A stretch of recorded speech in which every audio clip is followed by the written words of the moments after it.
Namah Shivaya.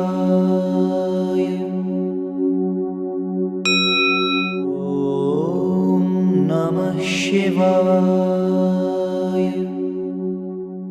Hari Om.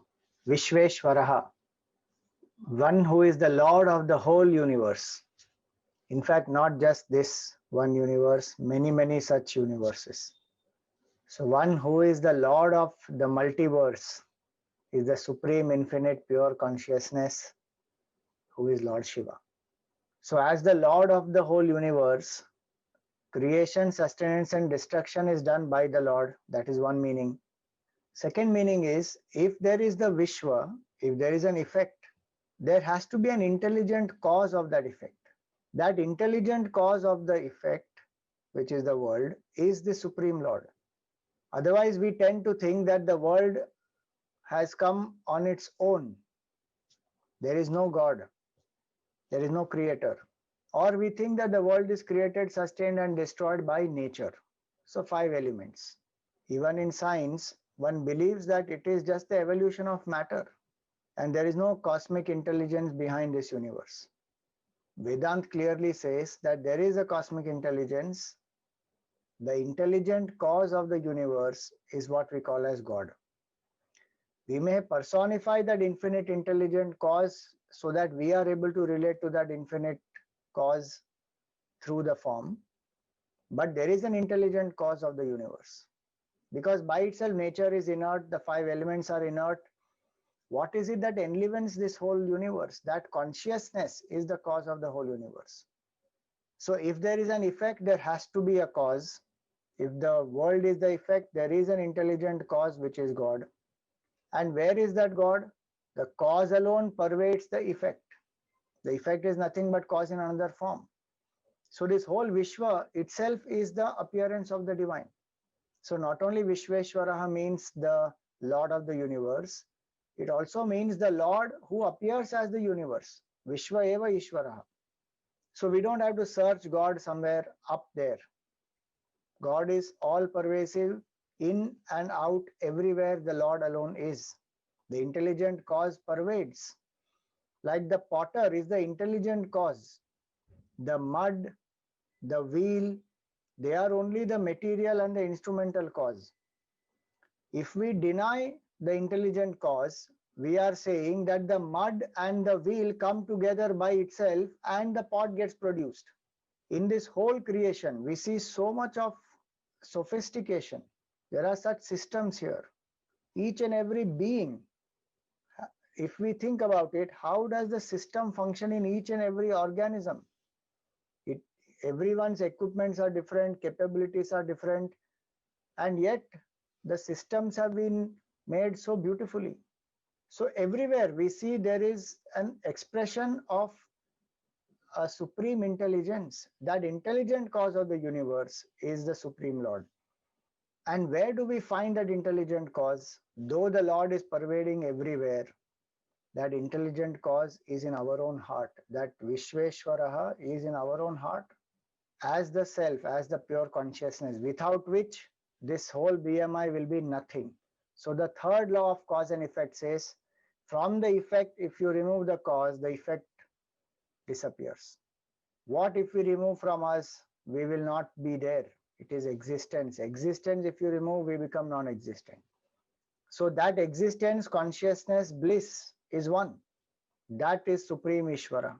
That alone is the intelligent, material, as well as the instrumental cause of the whole universe.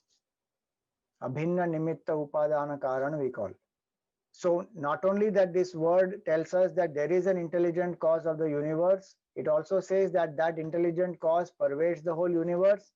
And where can that intelligent cause be realized? In our own heart as our own true self. Mud pervades every single aspect of the pot. Same way, intelligent cause pervades the whole universe, including all of us. And this can be recognized in our own heart as the core of our personality, as our true self. So may that Supreme Lord bless us with more and more faith in Him, and may we realize that Supreme Lord in our heart. Puja Gurudev explains with a beautiful analogy these three laws of cause and effect. So then, as I said, when once they understood these three laws, they applied it to the universe. There is a world of names and forms that I am seeing here in the world. There must be a cause for it. Why? The first law. An effect cannot be without a cause. I cannot be without a father. Therefore, this universe must have a father. Boom, boom, boom, boom. Swamiji, this we have heard. From childhood onwards we have been hearing that there is a God. The God created the world and the God is the father of the world. Where is that God? Who is he? What is he? Where is he? 100 questions rise. And the student asks all these questions together in one sentence to the teacher. The teacher smiles. And the teacher says, Shanti, Shanti, Shanti. Why? If you get excited, you cannot think. Thinking is a process only when mind is at peace. If you want to know where that God is, the cause of the universe, let us apply the second law. The second law says, are cause itself in different form. So the cause, the creator, the Lord, is not sitting comfortably enjoying in the heavens, and he creates us like manufacturers manufacturing products and throwing it into the market. He himself has become the universe. He is the gold in the ornament. He is the ocean in the waves. He is the clay in the pots. The Lord is the cause of the universe. When you say everything in this universe is pervaded by him, he is in every one of you. How do you mean he is in every one of you? There is no God in me. So said the mud pot. I saw the mud pot one day in India with a walking stick going along. I said, hello potty, where are you going? The potty said, I'm going to Benares, Kashi. Why? To meditate and realize clay. The cause of all mud pots. I said, Vaya, sit down. What are you? I am a pot. But how are you a pot? That is because, Ramayya occupies me. I belong to Ramayya. Hey, Ramakrishna, or anybody. I am Mr. Jones pot. I am a yellow pot. I am a big pot. I am a small pot. I am a honey pot. My dear man, you are talking what is the contents in you. You are talking about the color around you. You are talking to me about the possessor of the pot. But what are you? I am a pot. What is a pot? A pot is a pot, a container which contains various things. See? How far is the clay from the pot?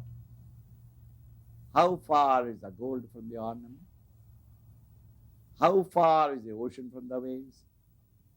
So far can only be you from the cause. Call him God or reality or truth or Father in heaven or Buddha or call him Allah. What does it matter? The source of the whole universe is essentially present in the universe. It's not a source, a raw material there. And the God, the creator, is a manufacturer. He manufactures and sends it there. In that case, that manufacturer is an incompetent manager. Why? He already knows that the market is flooded, and why is he creating again? Huh? No intelligent producer will produce it when the market is already flooded with your product. Will he not control the production? It is not. Just as in the dream you see the world of plurality, All that plurality that you are seeing is only your own mind. Similarly, that higher state of consciousness in different form is the world of plurality.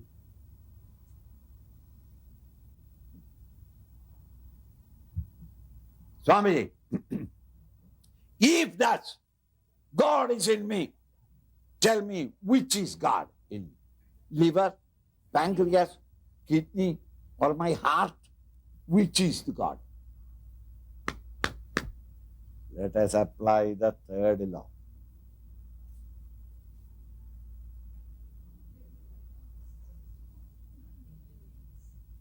From the effect, and the cause is removed, nothing remains. From you, if something is gone,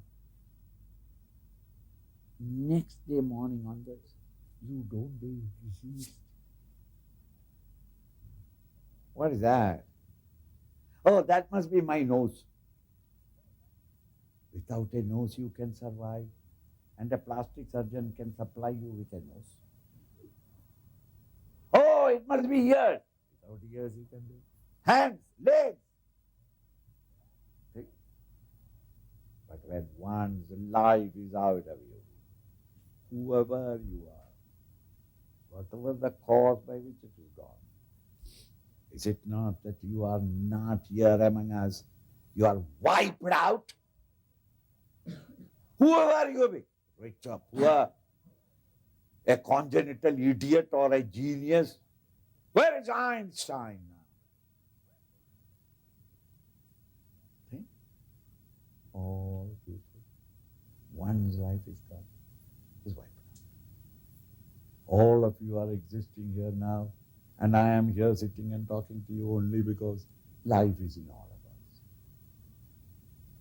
That one life, which is in the heart of all, is the Lord of the universe. Minus him, there is no universe or world at all. No activity is nothing. That mighty reality, God, is essentially in every one of you. As the spark of life, the light of existence, the lamp of knowledge, the pure touch of consciousness.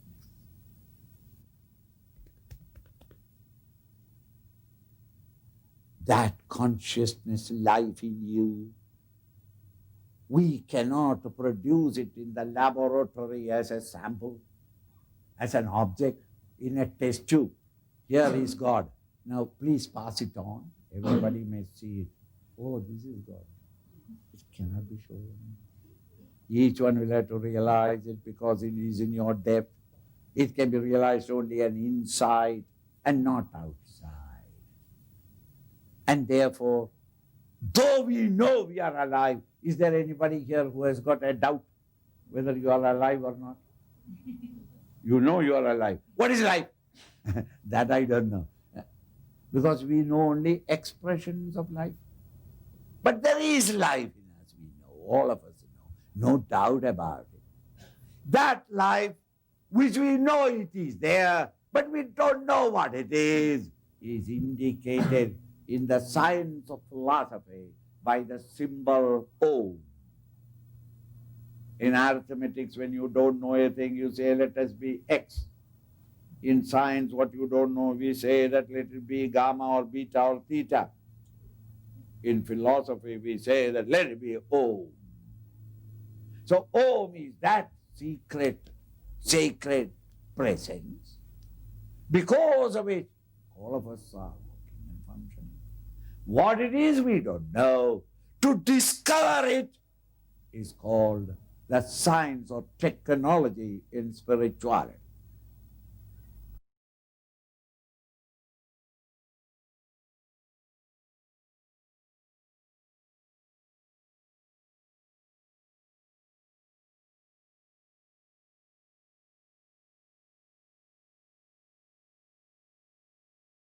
Om